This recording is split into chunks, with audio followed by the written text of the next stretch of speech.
ದೇಶದ್ರೋಹಿ ಚಟುವಟಿಕೆ ಆರ್ಎಸ್ಎಸ್ ಸಂಘಟನೆಗೆ ಅನುವಾದಿ ಮನಸ್ಥಿತಿಯನ್ನು ಹೊಂದಿರುವ ದೇಶದ್ರೋಹಿಗಳಿಗೆ ಸಂವಿಧಾನಕ್ಕೆ ಅಪಚಾರ ಮಾಡಿದ ಮನಸ್ಥಿತಿಯ ಮನುವಾದಿಗಳಿಗೆ ಬೇಕೇ ಬೇಕು, ಬೇಕೇ ಬೇಕು. ಸಂವಿಧಾನಕ್ಕೆ ಅಪಚಾರ ಮಾಡಿದಂತಹ ಮನುವಾದಿಗಳಿಗೆ, ದೇಶದ್ರೋಹಿ ಸಂಘಟನೆಯಲ್ಲಿ ಭಾಗಿಯಾದಂತಹ ಮನುವಾದಿಗಳಿಗೆ, ಪ್ರಜಾಪ್ರಭುತ್ವವನ್ನು ಕಗ್ಗೊಲೆ ಮಾಡುತ್ತಿರುವ ಮನುವಾದಿ ಆರ್ಎಸ್ಎಸ್ಗೆ ಬೇಕೇ ಬೇಕು. ಆರ್ಎಸ್ಎಸ್ ಸಂಘಟನೆ ಗಡಿಪಾರಾಗಲೇಬೇಕು.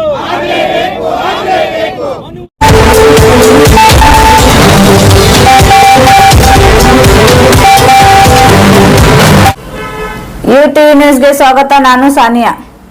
ಆರ್ಎಸ್ಎಸ್ ಮನುವಾದಿಗಳಿಗೆ ಹೇಳಿ ಧಿಕ್ಕಾರ. ಸಂವಿಧಾನದ ಮೇಲೆ ದಾಳಿ ಮಾಡುತ್ತಿರುವ ಮನುವಾದಿಗಳಿಗೆ ಹೇಳಿ ಧಿಕ್ಕಾರ. ಸಂವಿಧಾನದ ಮೇಲೆ ದಾಳಿ ಮಾಡುತ್ತಿರುವ ಮನುವಾದಿ ಮನಸ್ಥಿತಿಗಳಿಗೆ ಹೇಳಿ ಧಿಕ್ಕಾರ. ದೇಶದಲ್ಲಿ ಮನುವಾದಿ ಮನಸ್ಥಿತಿಯನ್ನು ಸ್ಥಾಪನೆ ಮಾಡುತ್ತಿರುವ ಮನುವಾದಿಗಳಿಗೆ ಹೇಳಿ ಧಿಕ್ಕಾರ. ಈ ದೇಶದಲ್ಲಿ ಅಶಾಂತಿಯನ್ನು ಸೃಷ್ಟಿ ಮಾಡಲು ಯತ್ನಿಸುತ್ತಿರುವ ಆರ್ಎಸ್ಎಸ್ ಮನುವಾದಿಗಳಿಗೆ ಹೇಳಿ ಧಿಕ್ಕಾರ.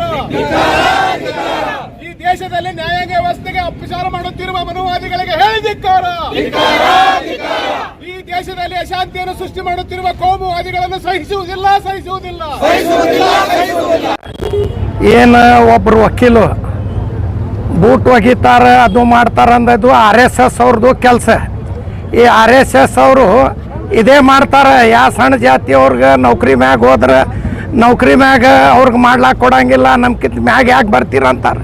ಇದು ಬಿಡಬೇಕು. ಇದು ನಮ್ಮ ಸಂವಿಧಾನ, ನಮ್ಮ ಅಂಬೇಡ್ಕರ್ ಸಾಹೇಬರು ಮಾಡಿಕೊಟ್ಟಿದ್ದು. ಭಾರತ ದೇಶಕ್ಕೆ ಸಂವಿಧಾನ ಬರೆದು ಕೊಟ್ಟಿದ್ದದ. ಅವರು ಎಲ್ಲಾರ್ಗ ಸಂವಿಧಾನದೊಳಗೆ ಹ್ಯಾಂಗೆ ನಡಿಬೇಕು, ಹ್ಯಾಂಗಿಲ್ಲ ಅವರು ಎಲ್ಲಾರ್ಗ ಮಾಡಿ ಕೊಟ್ಟಾರ. ಆ ಅವಕಾಶ ಮಾಡಿಕೊಟ್ಟಾರ. ಆ ದೇಶದಿಂದ ಹಂಗೆ ನಡಿಬೇಕು. ನೀವು ಎಲ್ಲರೇ ಅವರು ಒಂದು ಎಸಿ ಅದಾರ ಅಂತ ನೀವು ಚಪ್ಪಲಿ ಒಗಿದ್ರಿ, ಬೂಟ್ ಒಗಿದ್ರಿ, ನಿಮ್ಗೆ ಅದೇ ಬೂಟ್ ನಿಮ್ಮ ಬಾಯಾಗ ಬೂಟ್ ಹಿಟ್ಟು ಹೊಡಿತೀವಿ. ನೀವು ಎಲ್ಲರೇ ಯಾರಿಗರೇ ಅವ್ರು ಒಂದು ಎಲ್ಲರೂ ಕೂಡಿ ಎಲ್ಲಿ ಹೋಗ್ತೀವಿ, ನಾವು ಕೋಟಿಗೆ ಹೋಗ್ತೀವಿ, ನ್ಯಾಯ ಕೊಡ್ತಾರಂತ. ಆ ನ್ಯಾಯ ಕೊಡೋರು ಎಲ್ಲ ಕಾಷ್ಟವ್ರು ಇರ್ತಾರೆ. ಅವ್ರು ಎಸ್ ಸಿ ಅವರು ಒಂದು ದೊಡ್ಡ ಪೋಸ್ಟಿಗೆ ಹೋಗ್ಯಾರ. ಅಂಬೇಡ್ಕರ್ ಸಾಹೇಬ್ರು ನಮ್ಗೆ ಸಂವಿಧಾನ ಬರೆದು ಕೊಟ್ಟಾರ. ಇವು ಎಲ್ಲ ಜಾತಿಗೆ ನೀವು ಅನುಕೂಲ ಮಾಡ್ಕೊರಿ ಅಂತ. ಯಾರ ಅಪ್ಪ ಬರೆದು ಕೊಟ್ಟಿಲ್ಲ, ಅಂಬೇಡ್ಕರ್ ಸಾಹೇಬ್ರು ಬರ್ತಾರೆ. ಇದು ಭಾರತ ದೇಶ ಹ್ಯಾಂಗೆ ನಡಿಬೇಕು, ಅವ್ರು ಬರ್ದಿತ್ತು ಕಾನೂನದೊಳಗೆ ನಡಿಬೇಕು. ಎಲ್ಲಾರು ಸೇರಿ ಎಲ್ಲಾರ್ಗೂ ಬರೆದು ಕೊಟ್ಟಾರ. ಮತ್ತು ನೀವು ನಿಂದಿರ್ತಿದ್ರೇನ ಅವ್ರು ಸಂವಿಧಾನ ಬರ್ಲಿಕ್ಕಂದ್ರೆ?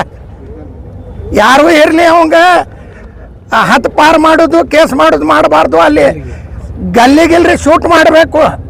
ಅಲ್ಲೇ ಕರೆಸಿ ಕೋರ್ಟ್ ಮುಂದೆ ಅವ್ಗೆ ಶೂಟ್ ಮಾಡಬೇಕು. ಶೂಟ್ ಮಾಡ್ಲಿಕ್ಕಂದ್ರೆ ಮುನ್ನ ಹೋರಾಟ ಮಾಡ್ತೀವಿ. ಅದಕ್ಕೆ ಸ್ನೇಹಿತರೆ, ಹೋರಾಟಗಾರರೇ, ಆತ್ಮೀಯರೇ, ಮಾಧ್ಯಮದ ಮಿತ್ರರೇ, ಇವತ್ತು ಭಾರತದ ಇತಿಹಾಸದಲ್ಲಿ ಇವತ್ತೊಂದು ಕಪ್ಪು ಚುಕ್ಕೆ ಇವತ್ತು ನಡೆದು ಹೋಗಿದೆ. ಭಾರತ ಇತಿಹಾಸದ ನ್ಯಾಯಾಂಗ ವ್ಯವಸ್ಥೆಯಲ್ಲಿ ಸ್ವತಂತ್ರ ಬಂದು ಇಲ್ಲಿವರೆಗೂ ಕೂಡ ಯಾರೂ ಕೂಡ ಮುಖ್ಯ ನ್ಯಾಯಾಧೀಶರನ್ನ ಅಪಮಾನ ಮಾಡ್ತಕ್ಕಂಥ ಕೆಲಸ ಇವತ್ತು ನಡೆದಿರಲಿಲ್ಲ ಭಾರತ ಇತಿಹಾಸದಲ್ಲಿ. ಇವತ್ತು ಭಾರತದ ಇತಿಹಾಸದ ಮೊದಲನೇ CAG ದಲಿತರಾಗಿದ್ದರಿಂದ ಅವ್ರ ಮೇಲೆ ಸನಾತನ ಮನಸ್ಥಿತಿಯನ್ನು ಹೊಂದಿರತಕ್ಕಂಥ ಒಬ್ಬ ವಕೀಲರು ಇವತ್ತು ಬೂಟನೆ ಎಸೆಯೋದ್ರ ಮುಖಾಂತರ ಇವತ್ತು ಬಾಬಾ ಸಾಹೇಬ್ ಅಂಬೇಡ್ಕರ್ ಅವರ ತತ್ವಕ್ಕೆ, ಸಿದ್ಧಾಂತಕ್ಕೆ ಇವತ್ತು ಅಪಮಾನ ಮಾಡಿದ್ದಾರೆ. ಇವತ್ತು ಅದನ್ನು ಭಾಳ ಉಗ್ರವಾಗಿ ನಾವೆಲ್ಲರೂ ಕೂಡ ಖಂಡಿಸ್ತಾ ಇದ್ದೇವೆ. ಬಂಧುಗಳೇ, ಇವತ್ತು ಇದೀಗ ತಾನೇ ನಮ್ಮ ಪಾಟೀಲರು ಭಾಳ ವಿಚಾರವನ್ನು ಮಾತನಾಡಿದ್ದಾರೆ. ಬಹುತೇಕವಾಗಿ ಇದು ಯಾಕೆ ಈ ದೇಶದಲ್ಲಿ ನಡೀತಾ ಇದೆ ಅಂದರೆ, ಯಾವಾಗ ಅಂಬೇಡ್ಕರ್ ವಿಚಾರಗಳು ಪ್ರಖರವಾಗಿ ಹೊರಹೊಮ್ಮುತ್ತವೆ, ಅದನ್ನು ದಮನ ಮಾಡಬೇಕು, ಅದನ್ನು ಯಥಾಸ್ಥಿತಿಯಲ್ಲಿ ಇಡಬೇಕಂತಕ್ಕಂಥ ಒಂದು ಹುನ್ನಾರವನ್ನು ಇವತ್ತು RSSನ ಮನುಸ್ಮೃತಿಯ ಶಕ್ತಿಗಳು ಅದನ್ನು ಪ್ರಯತ್ನವನ್ನು ನಿರಂತರವಾಗಿ ಮಾಡ್ತಾ ಇವೆ. ಇವತ್ತು ನಾನು ತಮ್ಮಲ್ಲಿ ಹೇಳಲಿಕ್ಕೆ ಇಚ್ಛೆ ಪಡ್ತಾ ಇದ್ದೇನೆ, ದೇಶದಲ್ಲಿ ಇರ್ತಕ್ಕಂಥ ಬಾಬಾ ಸಾಹೇಬ್ ಅಂಬೇಡ್ಕರ್ ಅವರ ವಿಚಾರವಾದಿಗಳು, ಸಂವಿಧಾನವನ್ನು ಪ್ರೀತಿಸ್ತಕ್ಕಂಥವರು, ಸಮಾನತೆಯನ್ನು ಒಪ್ತಕ್ಕಂಥ ಎಲ್ಲ ಸಮುದಾಯದ ಜನ ಇವತ್ತು ಒಕ್ಕೂರಿನಿಂದ ಇವತ್ತು ಪ್ರತಿಭಟನೆ ಮಾಡ್ತಕ್ಕಂಥ ಒಂದು ಸಂದರ್ಭ ಇವತ್ತು ಅನಿವಾರ್ಯವಾಗಿದೆ.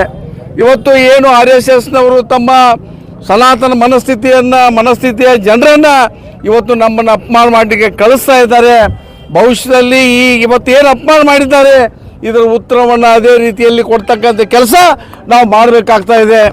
ಇವತ್ತೇನು ನಾಳೆ ನೀವು BJPಯ ಒಂದು RSSನವರು ಇವತ್ತು 100 ವರ್ಷದ ಒಂದು ಸಮಾವೇಶವನ್ನು ಇಲ್ಲಿ ಮಾಡ್ತಾ ಇದ್ದೀರಿ. ನಿಮ್ಮ ಸಮಾವೇಶದಲ್ಲಿ ಒಂದು ವೇಳೆ ಈ ಘಟನೆಯನ್ನು ನೀವು ಖಂಡಿಸದೆ ಹೋದರೆ ನಿಮ್ಮ ಮೇಲೆ ಇವತ್ತು ಹಲ್ಲೆ ಮಾಡಿದ್ದಾರೆ, ಇವತ್ತು CAG ಅವ್ರ ಮೇಲೆ ಅದೇ ರೀತಿ ಆಗ್ತಕ್ಕಂಥ ಕೆಲಸ ಇಲ್ಲಿಯೂ ಕೂಡ ಆಗ್ತಾ ಇದೆ ಅಂತಕ್ಕಂಥ ಮಾತನ್ನು ಭಾಳ ಗಂಭೀರವಾಗಿ ಎಚ್ಚರಿಕೆ ಕೊಡೋ ಮುಖಾಂತರ ನಾನು ಹೇಳಲಿಕ್ಕೆ ಬಯಸ್ತಾ ಇದ್ದೇನೆ. ಇವತ್ತು ನಾನು ಇಲ್ಲಿಗೆ ಸೀಮಿತ ಮಾಡಿ ಇವತ್ತು ನಾವೆಲ್ಲ ಗೆಳೆಯರು ದಲಿತ ಸಂಘಟನೆಗಳು ಎಲ್ಲ ಕೂಡ್ಕೊಂಡು ಒಂದು ದಿನಾಂಕವನ್ನು ನಿಗದಿ ಮಾಡಿ ಈ ಒಂದು ಜಿಲ್ಲೆಯಲ್ಲಿ ಪ್ರತಿಭಟನೆಯನ್ನು ಮಾಡಿ ಇವತ್ತು ನಮ್ಮ ಶಕ್ತಿಯನ್ನು ಪ್ರದರ್ಶನ ಮಾಡಬೇಕು ಅಂತಕ್ಕಂಥ ವಿನಂತಿಯನ್ನು ನಿಮ್ಮೆಲ್ಲರಲ್ಲಿ ಮಾಡಿ ನಾನು ಎರಡು ಮಾತನ್ನು ಮುಗಿಸ್ತೇನೆ. ಜೈ ಭೀಮ್, ಜೈ ಭಾರತ್, ಜೈ ಸಂವಿಧಾನ. ನ್ಯಾಯ ಬೇಕು, ನ್ಯಾಯ ಬೇಕು. ದೇಶದಲ್ಲಿ ಕೋಮು ಅನುಸರಿಸುತ್ತಿರುವ ಮನುವಾದಿಗಳಿಗೆ ಧಿಕ್ಕಾರ, ಧಿಕ್ಕಾರ, ಧಿಕ್ಕಾರ. ಸಂವಿಧಾನದ ಮೇಲೆ ದಾಳಿ ಮಾಡುತ್ತಿರುವ ಮನುವಾದಿ RSS ವಾದಿಗಳಿಗೆ ಧಿಕ್ಕಾರ, ಧಿಕ್ಕಾರ, ಧಿಕ್ಕಾರ. ನಮ್ಮ ದೇಶದ ನ್ಯಾಯಾಂಗ ವ್ಯವಸ್ಥೆಯನ್ನು ಬುಡಮೇಲು ಮಾಡಲು ವ್ಯವಸ್ಥಿತ ಸಂಚು ಮಾಡುತ್ತಿರುವುದಕ್ಕೆ ನಾವು ಭಾರತೀಯನಾಗಿ, ಭಾರತೀಯ ಪ್ರಜೆಗಳಾಗಿ ನೀವೆಲ್ಲರೂ ಖಂಡಿಸಲೇಬೇಕಾದಂಥ ವಿಷಯ. ಇದು ಖಂಡಿಸುವಂಥ ವಿಷಯ. ಯಾಕಪ್ಪ ಅಂತಂದರೆ ರಾಜಕಾರಣಿಗಳು ಏನಾದರೂ ತಪ್ಪು ನಿರ್ಣಯಗಳು ಮಾಡಿದರೆ, ವ್ಯವಸ್ಥೆಯಲ್ಲಿ ಏನಾದರೂ ತಪ್ಪುಗಳಾದರೆ ನಾವು ನ್ಯಾಯಾಲಯಕ್ಕೆ ಹೋಗ್ತೇವೆ. ಆ ನ್ಯಾಯಾಲಯ ಅದರಲ್ಲೂ ಸುಪ್ರೀಂ ಕೋರ್ಟಿನ ಮುಖ್ಯ ನ್ಯಾಯಮೂರ್ತಿಗಳಿಗೆ ಅವಮಾನ ಮಾಡುವಂತಹ ಮತ್ತು ಶೂ ಎಸೆಯುವಂಥ ಪ್ರಕರಣ ಇದು ದೇಶದ್ರೋಹ ಹಾಗೂ ದೇಶದ ನ್ಯಾಯಾಂಗ ವ್ಯವಸ್ಥೆಗೆ ಒಗೆದ ಇದು ಶೂ ಆಗಿದೆ. ಇದನ್ನು ಖಂಡಿಸುವುದು ಅಷ್ಟೇ ಅಲ್ಲ, ಅವ್ರಿಗೆ ಕಠಿಣವಾದಂತಹ ಅವ್ರಿಗೆ ಶಿಕ್ಷೆ ಆಗಬೇಕು, ಶಿಕ್ಷಿಸಲೇಬೇಕು. ಇದು ಇವತ್ತು ನಮ್ಮ ಕೇಂದ್ರದಲ್ಲಿರುವಂತಹ ಸರ್ಕಾರ ಒಂದು ಸ್ವಲ್ಪ ಆದರೂ ನಾಚಿಕೆ ಮಾನ ಮರ್ಯಾದೆ ಇದ್ದರೆ ತಕ್ಷಣ ಅಂಥ ವ್ಯವಸ್ಥೆ, ಅಂಥ ಮಾನಸಿಕತೆ ಇರುವಂತಹ ವ್ಯಕ್ತಿಗಳಿಗೆ ಡಿಟೈನ್ ಮಾಡಬೇಕು, ಅವ್ರಿಗೆ ಗುರುತಿಸಿ ಅವ್ರಿಗೆ ಒಳಗೆ ಹಾಕ್ಬೇಕಂತೇಳಿ ಆಗ್ರಹ ಪಡಿಸ್ತೀವಿ. ಯಾಕಪ್ಪ ಅಂತಂದರೆ ಇದು ನಮ್ಮ ವ್ಯವಸ್ಥೆ, ಭಾರತ ದೇಶದ ವ್ಯವಸ್ಥೆಯಲ್ಲಿ ಎಲ್ಲ ಜಾತಿ, ಎಲ್ಲ ಧರ್ಮ, ಎಲ್ಲ ಸಮಾಜಗಳಿಗೆ ಇರುವಂತಹ ಹಕ್ಕು. ಆ ನ್ಯಾಯಾಲಯದಲ್ಲಿ ನ್ಯಾಯಾಂಗ ವ್ಯವಸ್ಥೆಯನ್ನು ಬೂಟು ಒಗೆಯುವಂಥ ಕೆಲಸ ಆಗಿದೆ. ಇದು ನಾವೆಲ್ಲರೂ ಕೇವಲ ದಲಿತರಲ್ಲ, ಕೇವಲ ಮುಸ್ಲಿಮರಲ್ಲ, ಕೇವಲ ಹಿಂದುಳಿದವರಲ್ಲ, ಎಲ್ಲ ಭಾರತೀಯರು ಖಂಡಿಸಬೇಕು. ಎಲ್ಲ ಭಾರತೀಯರು ಇದನ್ನು ನಾವು ಖಂಡಿಸುತ್ತಾ ದೇಶವ್ಯಾಪಿ ಇದನ್ನು ಈಗ ನಮ್ಮ ರಾಜು ಅಲ್ಗೂರ್ ಸಾಹೇಬರು ಹೇಳಿದಂಗೆ ಇದು ಸಾಂಕೇತಿಕವಾಗಿ ಇವತ್ತು ಧರಣಿ ಮಾಡ್ತಾ ಇದ್ದೇವೆ, ಇವತ್ತು ಪ್ರತಿಭಟನೆ ಮಾಡ್ತಾ ಇದ್ದೇವೆ. ಮುಂದಿನ ದಿನಗಳಲ್ಲಿ ಇದನ್ನು ತೀವ್ರವಾಗಿ ಬೃಹತ್ ಪ್ರತಿಭಟನೆಯನ್ನು ಮಾಡ್ತೀವಿ ಅಂತ ಹೇಳ್ತಾ ಇವತ್ತು ಆಗಮಿಸಿದಂಥ ಎಲ್ಲರಿಗೂ ತಮ್ಮ ಏರಿಯಾಗಳಲ್ಲಿ ಮುಂದಿನ ಏನು ದಿನಾಂಕ ನಮ್ಮ ನಾಯಕರು ಘೋಷಣೆ ಮಾಡ್ತಾರ ಆ ದಿನಾಂಕಕ್ಕೆ ಇಡೀ ಬಿಜಾಪುರ ಸ್ತಬ್ಧ ಆಗುವ ರೀತಿಯಲ್ಲಿ ನಾವು ಹೋರಾಟ ಮಾಡೋಣ ಅಂತ ಹೇಳ್ತಾ ನಾನು ಮಾತು ಮುಗಿಸ್ತೀನಿ. ಜೈ ಭೀಮ್. ಮುಖ್ಯ ನ್ಯಾಯಮೂರ್ತಿಗಳಾದಂಥ BR ಗವಾಯಿ ಅವರ ಮೇಲೆ ನಡೆದಂಥ ಮನುವಾದಿಗಳಿಂದ ನಡೆದಂಥ ಹಲ್ಲೆ ಇದು ಅತ್ಯಂತ ಆಘಾತಕಾರಿ ಘಟನೆ. ಈ ಸನಾತನವಾದಿಗಳು ಒಬ್ಬ ದಲಿತ ಈ ದೇಶದ ಉನ್ನತ ಹುದ್ದೆ ಮೇಲೆ ಕುಳಿತಿರೋದಾಗಲಿ ಅಥವಾ ಸಂವಿಧಾನ ಪರವಾಗಿ ಕೆಲಸ ಮಾಡ್ತಿರೋದಾಗಲಿ ಇದನ್ನು ಸಹಿಸದೆ ಸುಪ್ರೀಂ ಕೋರ್ಟಿನ ಮುಖ್ಯ ನ್ಯಾಯಮೂರ್ತಿ ಗವಾಯಿ ಅವರು ಅಂಬೇಡ್ಕರ್ ವಾದಿ. ಈ ಮನುವಾದಿಗಳು ನಿನ್ನೆ ಮಾಡಿದಂಥ ಹಲ್ಲೆ ಕೇವಲ ಒಬ್ಬ ವ್ಯಕ್ತಿ ಅಥವಾ ಗವಾಯಿಯವರ ಮೇಲೆ ಮಾಡಿದಂಥ ಹಲ್ಲೆ ಅಲ್ಲ, ಇದು ಸಂವಿಧಾನದ ಮೇಲೆ ಮಾಡಿದ ಹಲ್ಲೆ ಅಂತ ಹೇಳಿ ನಾನು ಹೇಳಕ್ಕೆ ಇಚ್ಛೆಪಡ್ತೇನೆ. ಇದು ದೇಶದ ನ್ಯಾಯಾಂಗ ವ್ಯವಸ್ಥೆ ಮೇಲೆ ಮಾಡಿದಂಥ ಹಲ್ಲೆ. ಒಬ್ಬ ದೇಶದ ಅತ್ಯಂತ ಉನ್ನತ ಹುದ್ದೆಯಲ್ಲಿರುವಂಥ ದಲಿತರಿಗೆ ಈ ಪರಿಸ್ಥಿತಿ ಆಗಬೇಕಾದ್ರೆ ಈ ದೇಶದ ಹಳ್ಳಿಗಳಲ್ಲಿ ಇರುವಂಥ ಒಬ್ಬ ಸಾಮಾನ್ಯ ದಲಿತನ ವ್ಯವಸ್ಥೆ ಅಥವಾ ದಬ್ಬಾಳಿಕೆ ಯಾವ ರೀತಿ ಇರ್ಬೋದು ಅಂತೇಳಿ ನಾವು ಊಹೆ ಮಾಡ್ಬೋದು. ಅದಕ್ಕಾಗಿ ನಿನ್ನೆ ಅವನೇನು ಶೂ ಅಥವಾ ಚಪ್ಪಲಿ ಎಸೆದಿದ್ದಾನೆ, ಅವ ಕೇವಲ ಒಬ್ಬ ವ್ಯಕ್ತಿ, ಅವನ ಸಾಂಕೇತಿಕ, ಅವನ ಹಿಂದೆ ಒಂದು ದೊಡ್ಡ ಷಡ್ಯಂತ್ರ ಮತ್ತು ಪಿತೂರಿ ಇದೆ.